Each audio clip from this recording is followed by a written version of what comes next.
It was almost like a switch was flipped. The cold front winds travel up the Colorado River drainage. As the canyon narrows, the winds are compressed and accelerated and flow up the west drainage. We could see further down at the bottom of the canyon a spot fire taken off. The wind had just turned on that fire, you know, within a matter of seconds. Whatever was down there, you know, sparked off across the canyon, and you could definitely see it. Wind was on it, it was pushing it, it was going to get big. There was no doubt about it. You know, we all said, you know, hey, we're out of here. I called Mackie on the radio as we're making our way back to the lunch spot. It's like, hey, this thing is spotted across the canyon, and you know, he wanted to double check. It's like, you know, what canyon? And I came back and said, yeah, it's spotted across the main canyon. And I turned around and looked at it one more time, and it had progressed, I don't know, probably 50 yards in a matter of, you know, 10, 15 seconds. Definitely the wind was on it, so I replied back to him, yeah, it's spotted across the main canyon, and it's rolling. Heading up towards that ridge, that's when we met Sonny Archuleta coming down to join us. And I could hear the radio traffic, and I could hear Don say, you know, we need to get out of here. And we started going back up, not too much of a sense of urgency, but somewhat. But then we turned around and looked and just started seeing this thing. The smoke was boiling up, and could hear Don saying, we got to get out of here now. Kelso called and said, there's a spot down below us. I immediately said, John, get out of there. Come back on up here to the top. Okay, affirmative. I called Shoals and I said, get the crew up to H1. Get them to the safety zone at H1. And he said to head to H1 to the safety zone, and we all lined out, grabbed the BLM folks here with us, and we started marching up the ridge. I wasn't aware why we were doing that. I knew the wind was blowing, but I didn't know what exactly was happening. I did notice the column that was down in the west drainage. Just knew that I had to load up and go as ordered. Kept hiking along, and the first jumper I ran into was Jim Thrash, and he was right by Terry Hagan, and they were just finishing up their lunch. And that's when Roger Roth walked up, long-arming 2 5-gallon cubies, and at the same time we noticed our attention was brought to this column that was down the drainage. And the way the topography rolls around here, in fact, you can't even see the lunch spot ridge from here, and we couldn't see the base of the column, but we could sure see the column rising and hear it. For us to head back to the lunch spot, it would have been walking directly towards the column. You know, it's just natural to want to go out the way you came in. We didn't know what was past that lunch spot ridge at all. So we walked directly away from the danger, and the rest of the Prineville followed behind us. I was at the tail end of our little jumper squad, making our way back to the lunch spot. Ran into Mackie, and you know, he's directing us, you know, go up the ridge, there's good black up there. In later discussions with some of the jumpers in my group was, you know, in my mind, I was going to be going up the ridge into the black, but in a couple of those other guys, their mind was to go back down the fire line that we had just built. So Mackie was there to make sure everybody was going up the ridge to the good black. You know, it was, you know, that was a good deal. He didn't have to stay there and make sure, you know, we knew the right place to go. And he didn't have to do that. And who knows, you know, me being at the tail end, I had my idea, but what happens if some guys start bailing off down the line? What, you know, I've thought about that since then. You know, if guys are bailing down towards the fire line, my idea was to go up the ridge. Would I have followed them down the fire line? I could have. I don't know. I'm glad I wasn't faced with that decision. Mackie had called me on the radio and asked me if I was okay. I think that's when he started going down, to make sure that all of the Prineville got out. Boogied up the line and ran into the Sawyer and the Swamper at the tree. We stopped and said, "Hey, did you guys hear we're supposed to get out of here?" And by this time, things were really boiling up. And they hadn't heard it because he was running the saw and the Swamper was throwing brush. And so we stood there for a few moments, and at this point, I'm like, I'm ready to get out of here. And myself and Sonny started to continue up the line, and the Swamper was with us. Sonny was ahead of me, and I just remember more and more a sense of urgency of getting out of there, and I felt like pushing Sonny. Brad, Haw, and I sit there and we're talking back and forth and talking about the oak brush. He says, "Oh yeah, this stuff's really volatile." Up till then I just saw the brush, green brush that wasn't burning. As we started getting further along the line and we're able to glimpse over the 12-foot tall brush and get some glances down into the canyon, we could see that the fire was now marching its way up towards us. And every little glimpse I got is just, I couldn't believe how much further the fire had advanced. It's just hard to comprehend that it was moving that fast. It's like moving through gasoline. It was just a wall of smoke and flame. And I realized later that we were looking at the side of the column. It's just a massive column, but to me, it just looked like a wall coming at us. And that's when we really, as soon as we saw that, that's when we were moving as fast as we could. And the line was freshly dug, roots everywhere, stobs cut off from the brush. They're just like pungy sticks. Everybody took their turns, stumbling and falling, holding the rest of the line up, and you just kind of get that accordion thing going on. We pass the stump, and our group stacks up as we climb, while crossing the spur ridge. Roth in front, Thrash second, I was third, Terry Hagan was fourth with the rest of the Prineville HOTSHOTS behind us. And it's through here, I took a glimpse back and noticed that Don Mackey had caught up with the group. We just locked gazes, and he was breathing really hard, had this grimace of concern, and it's a look I'll never forget. Driven by the wind and slope, the fire now has enough energy to ignite the oak brush and races through the unburned and underburned canopy towards the main ridge. We start moving up the ridge, and it's an organized movement. We're all together.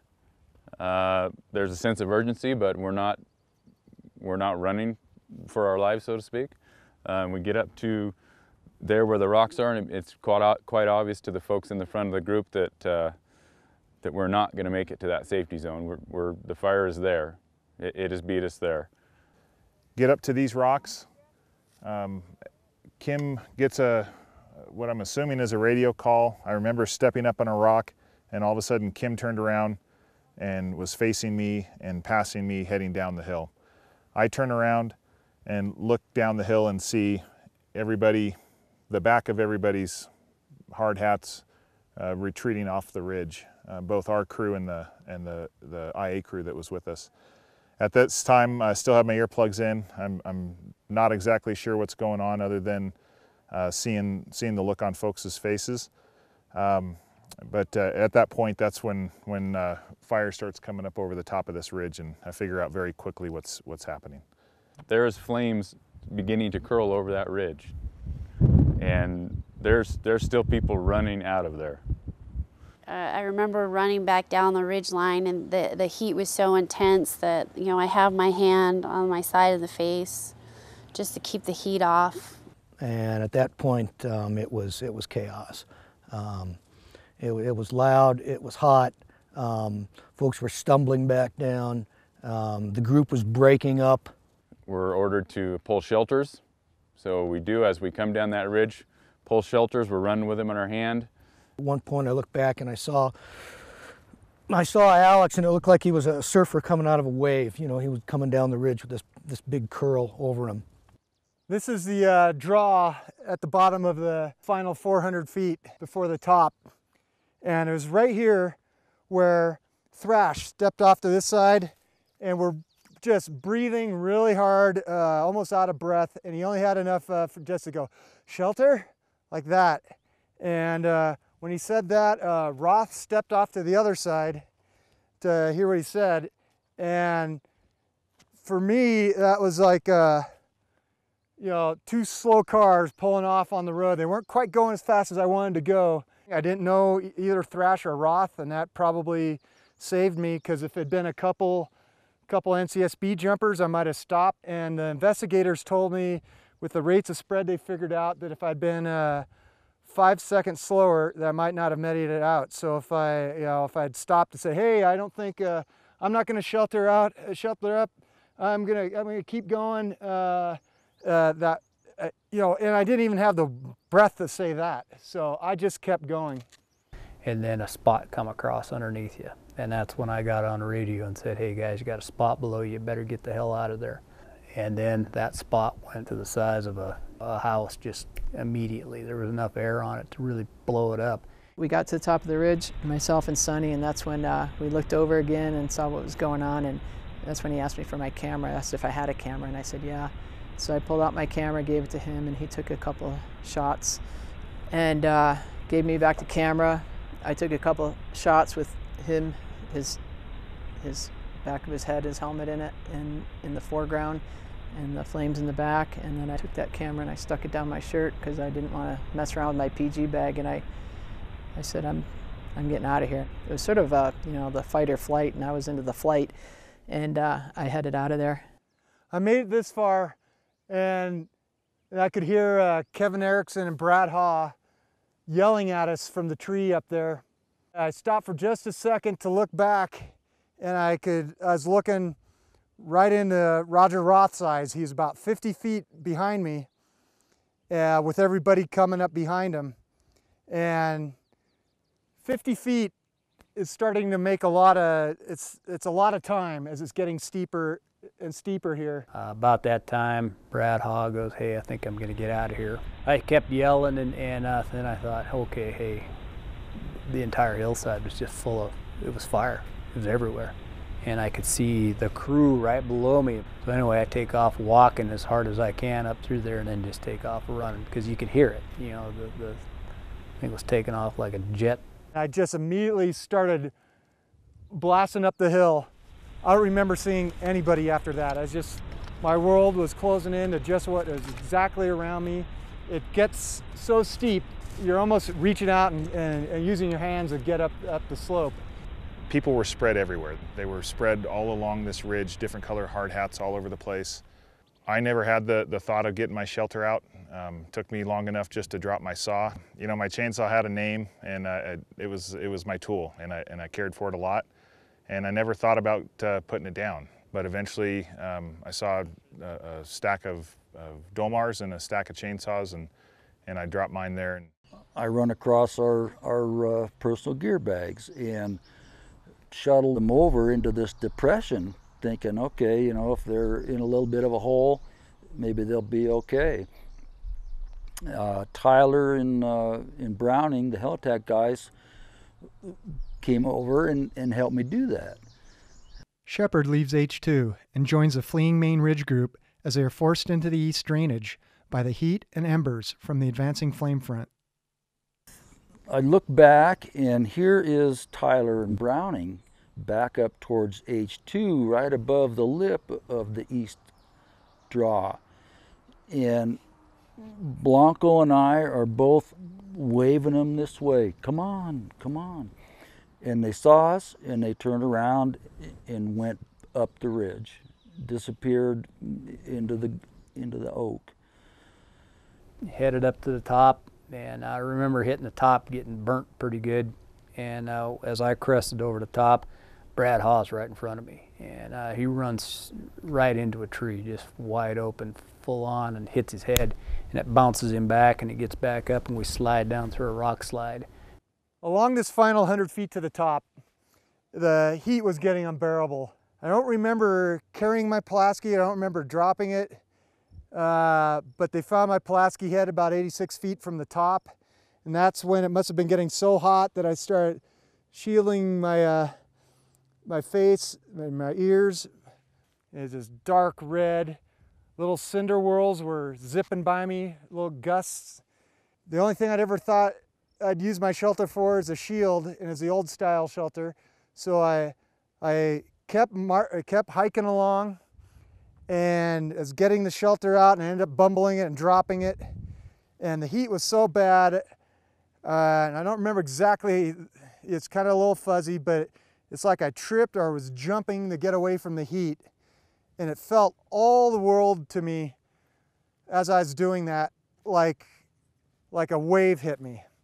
It's like being at the beach and not paying attention, you know, standing with your back to the ocean, and a wave comes and just knocks you down. And so I ended up on the ground.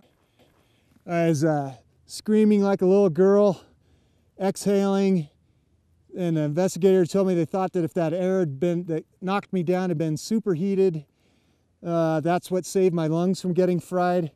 I immediately got back up, and my hard hat was off, and it got knocked off. My pack would either the straps either melted off, or the straps had slipped off, and I was waddling up, and I just punched my pack loose, and then I just ran over the top of the ridge.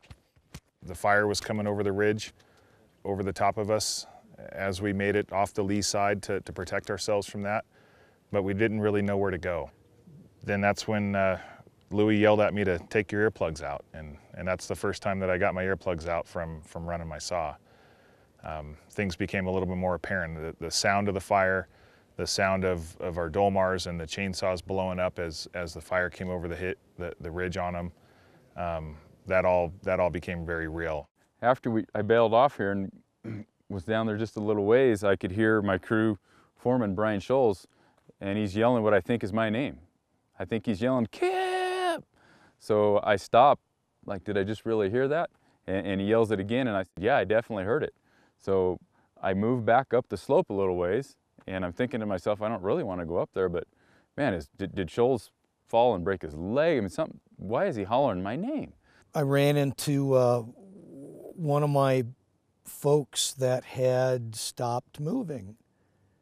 I squiggle up through a couple of trees, and I can look up the slope just a little ways, and I can see Brian Scholes, and he's actually yelling Kim. He's yelling Kim's name.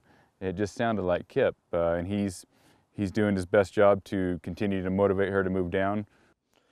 So I had to get a little feisty with her and tap her on the hard hat a couple times to get her going.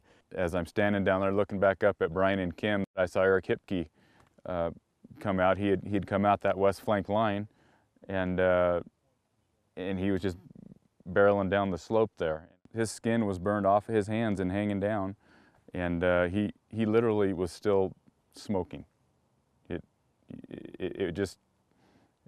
I just couldn't really fathom everything that I was seeing right then at that second.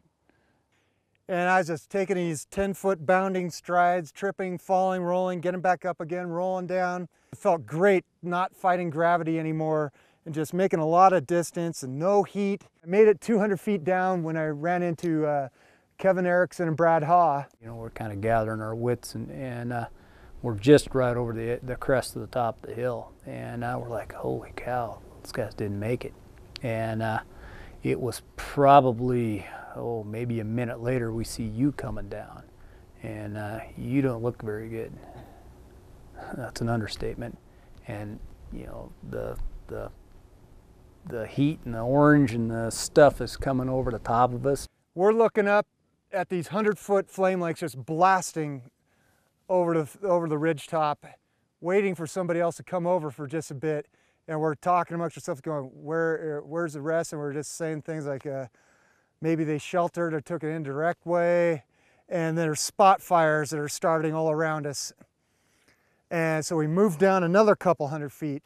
And I remember I did not want to go down into that next drainage at all. I did not want to go down in there.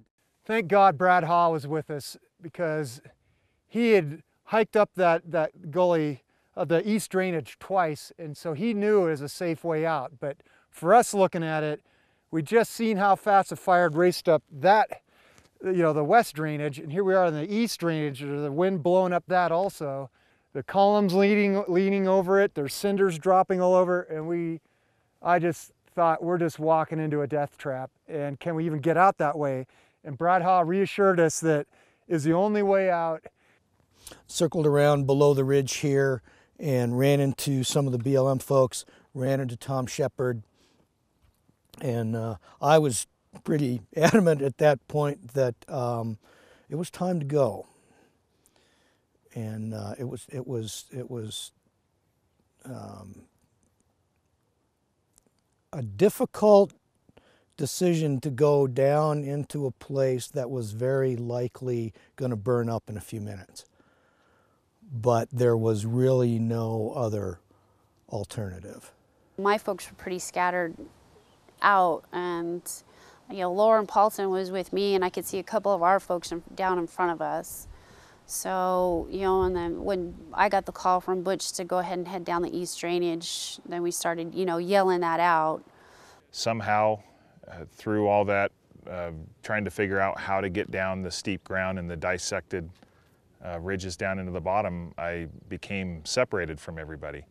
And I remember crew members yelling at each other across the canyon. And figure out where folks are, figure out everybody going the right direction. Who's in the bottom? Do they have a radio? Make contact. Okay, we're good down there. Somebody's with a local.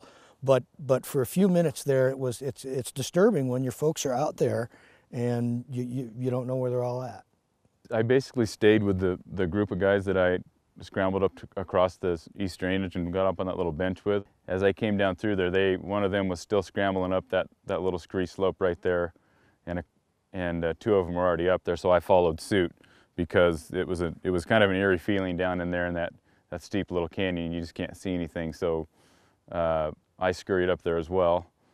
And once we were up there, we were able to look down canyon just a little bit and put together that it was safe to proceed.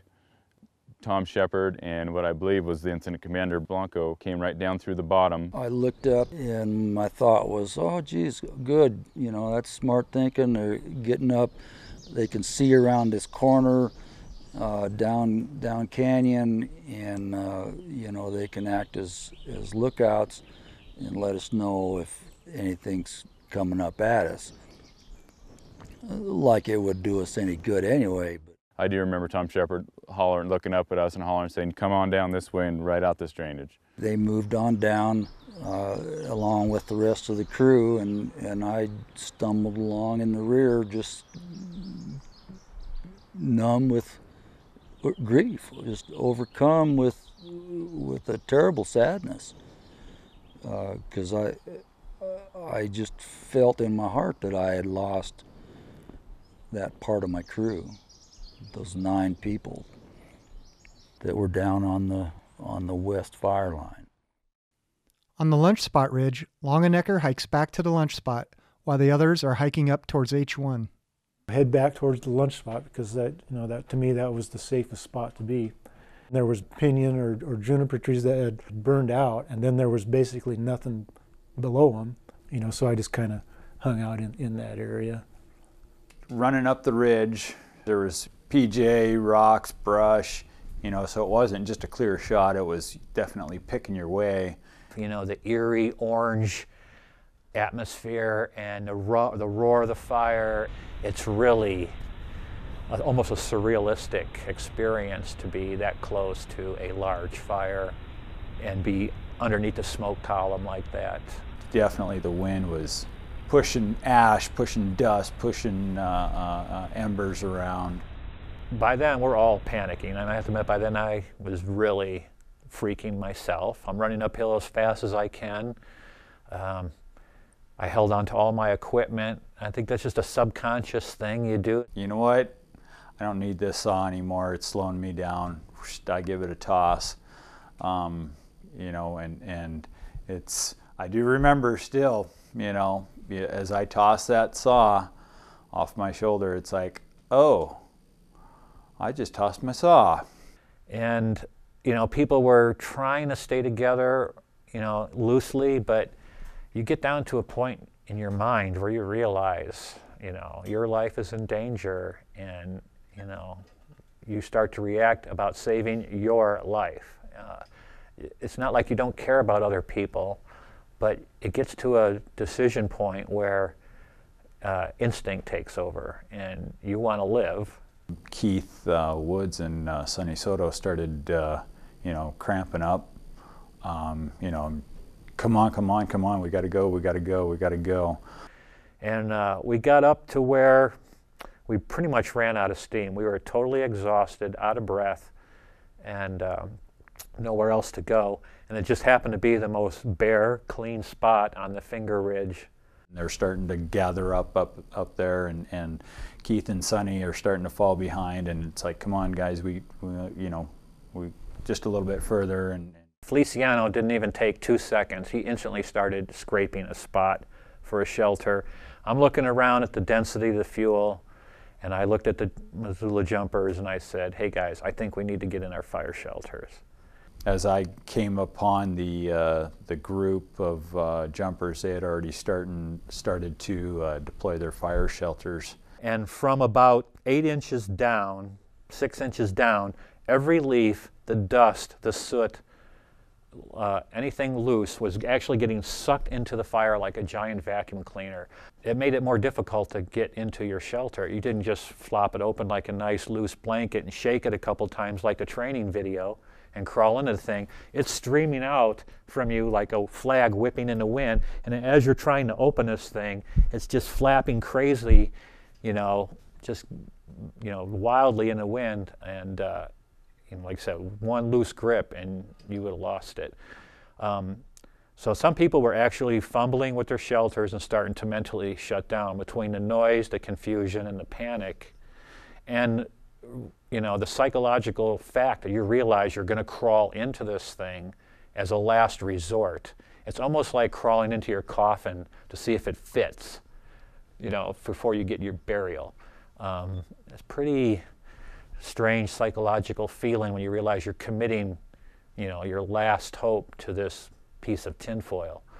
No major flaming fronts or anything impacting us, but there were a few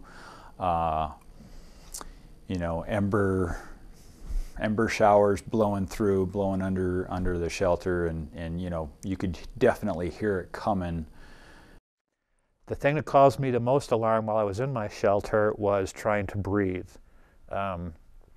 It got so smoky, even inside the shelter, that I was choking on my own snot. I could not stop from the mucus just pouring out of my face.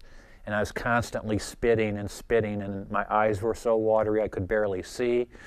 And I kept my corners of my shelter tight, but it was getting to the point where I was afraid I was going to pass out from lack of oxygen and then lose my grip on my shelter and have my shelter get blown away. I called Mackie, you know, I telling him, hey, we're deploying shelters, and I don't remember any reply. I don't remember any reply. And all the way down, I was calling John Kelso. No response. I kept calling, I got no response. But it was a weird feeling seeing these folks coming in off the side drainages, both sides, and you know, they were in shock. And maybe I looked just like they did, but they were, you know, zombie walking and big eyes, and that was a really scary, you know. I knew that somebody didn't make it. I didn't know who, but I knew some folks didn't make it. We headed on down the East Canyon, all the time thinking, wow, we're going to get met with a huge wall of flame coming up at any point, at any turn down this draw. And once you get into the bottom of it, there's many places where there's absolutely no way to get out of it because it is so steep and cliffy, and so you're really committed once you get into the bottom of that drainage, and that was a very uneasy feeling. You got wind in your face, you got spot fires on your side, and you have no way of getting out of it until it ends. There was people's gear scattered along through there. People were dropping their packs and just keeping their shelter. I'm stumbling, I'm starting to get shockier with the wounds drying, and they're helping me over logs. They're rock faces that are essentially probably little waterfalls when water's going over them. I encountered a number of those on my way down. Every time that I walked up to one of those, I wasn't sure if I was going to be able to get through it, to get over it. Especially when you hit that bottom one and you walk up and it just drops off, and looking around to try to figure out how you're going to get down there without hurting yourself. All of them were, luckily they're traversable, you can get around them, but you have to pick your way, and it's not easy. It wasn't just walking down a drainage, it was scrambling and rock climbing in many cases. You come around a bend and suddenly you can see the freeway and you can hear the cars, and you pop out into the sunlight, out from under the column, and you know you're going to make it, and it was a great feeling. Took a picture of Derek at one of those little dry waterfall rock deals, because at that point we really could see the highway, and we're like, all right, we made it, and I took a picture because we were pretty thankful. We finally made it to the highway, and it's the off-ramp right there to actually the South Canyon off-ramp. You know, cars zipping by at 70 miles an hour. Well, Sarah was the first one other than our group that I saw that I recognized. And I mean, the hug she gave me was, you know, almost broke me in half. And that was a relief. But, you know, there was also that between us that folks probably didn't make it. And Kevin was walking around, and I realized that he had gotten burned on the back of his neck. And yeah, he was kind of pacing around, and it was like, maybe you should get looked at too. Jump in the ambulance with you and rode back in. Limited information where everybody was at. I was assuming that the folks on the west side had, you know, hiked out on the west drainage. There was a radio transmission from up at the Canyon Creek Estates, and somebody was saying, hey, I see some fire shelters across the way on the hill. And I got my hopes up, going, maybe they made it. 30 minutes after the final person makes it to the freeway, the fire burns out the east drainage.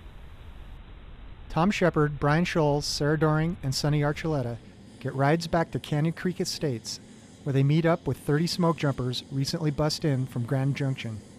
So there's a lot of people there, and yeah, they're making calls, they're asking us when was the last time we saw them, and you know, the fire was just ripping at that point, and then eventually the smoke kind of cleared. And sure enough, you could see a cluster of fire shelters over there, and it turned out to be the smoke jumpers that were down on the west fire line. So my heart sank once again. I do recall the retardant plane coming over, and the fire had been dying down, and we were pretty much staying inside our shelters because the smoke was so bad. The actual threat from flame was past. The wind was really blowing. I'm sure it was terribly rough flying. The second drop, it was almost eye level, you know, or below us, but the wind blew that retardant right into us. Making numerous radio calls, trying to get a head count, who's where, who's on the fire, you know, and where are they? Like I said, there was definitely a denial in my mind about, you know, where everybody was, and, you know, even though once Tony did his head count and we knew who was with him, and once they came back and there was still some missing folks, it was like, well, this can't be happening. You got to be somewhere, you know. We'll hear from them soon. Stuff was burned out and starting to cool down, and not as much smoke, so I figured I'd go up to see how those guys were doing. As the smoke cleared, we got out of our shelters, we checked everybody. And we were trying to come up with a plan, you know, knowing that we had missing firefighters out there. I could look across the entire gutted out basin of brush that had burned up during the blow up, and I could see what looked like a high impact cargo chute billowing in the wind. We just started, you know, all of us hiking over to that area, and you know, that's when it turned out to be, you know, fatalities. And that was, of course, an extremely grim moment for everybody there. We came upon the lower group of firefighters, and you know, I was the guy that was talking on the radio, so I think I was communicating with the helicopter pilot. He was out searching through the air, and you know, I told him it's like we found some of the firefighters, and you know, he came back and asked, you know, do we need medical? And then it's like, what do you say? You know, I didn't know what to say, so I just said, yeah, no, it's too late for that.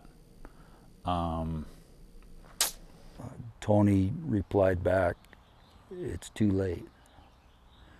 And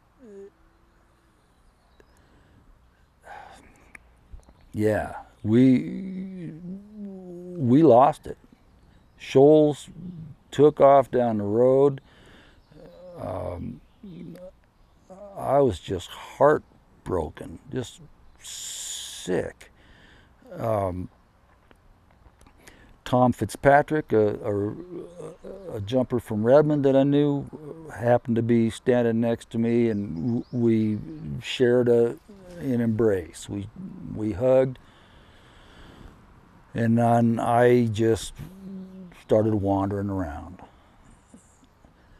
Walking up the hill and finding the second group. You know, I walked up on Jim Thrash, was the first one I walked up on, and I recognized him right away. And you know, when you're in that state of mind with everything that you just went through, you're not thinking real clearly. And first thing thought that came to my mind was, oh my God, how am I going to tell Holly? You know, I didn't think about, well, some Forest Service officials will go to her home or whatever. For some reason, I was thinking, like, here, I found him. I'm going to have to be the one to tell her. And I was thinking, like, what am I going to say? What am I going to do? Walking further up the hill, finding, I do believe it was his Scott Blecka. You know, that was hard. That was hard to see that guy. He was close, very close. They were going to go up there and do search and rescue, and asked if I wanted to go because I had been up there, knew the area, and at that time I'm just like, not me, can't do it. But I believe Sonny got in the helicopter, went up there again, and I just couldn't. I was like, I've seen enough. I'm not going up there.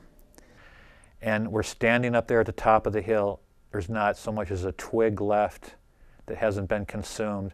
And here's this like 4-foot snake that somehow lived through the fire, probably went underground and had came back out. Sort of a weird twist to the very end of the fire to see this, you know, snake, you know, sign of evil, slithering through the burnt brush. And that was, after that, it was a helicopter ride off the hill and going through everything else that people go through.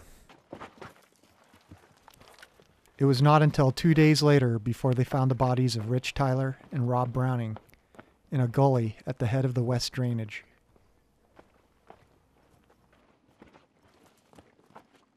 Their view from H2 would have been of the fire racing up towards H1, sweeping its way towards them, with the prevailing wind driving it into the East Drainage.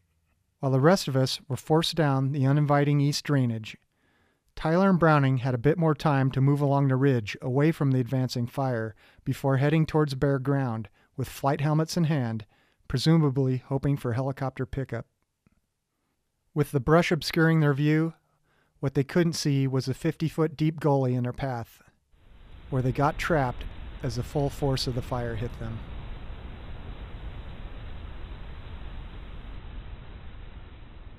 As far as healing and recovery, it's an interminable task, it seems like, to get back to where you want to be in your mind. And it's taken me forever, this long, to even talk about it. It took 15 years for me before I went back and I walked up that hill. I walked that west fire line. I didn't know how I was going to react to that. Needless to say, it was an emotional time for me. But I'm glad I did that because that helped. Today's firefighter has, I think, a much greater safety awareness. If they see something they don't understand or see something that they think is out of whack, they're encouraged today to speak up, ask about it.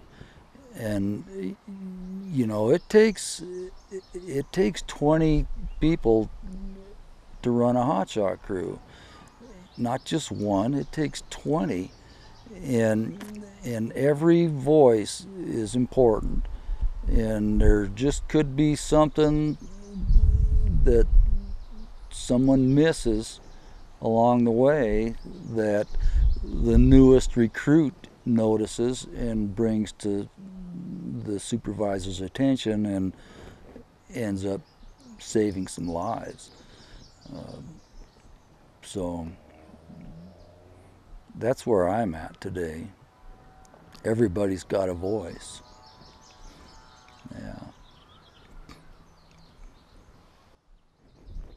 Well, I know how it's ending.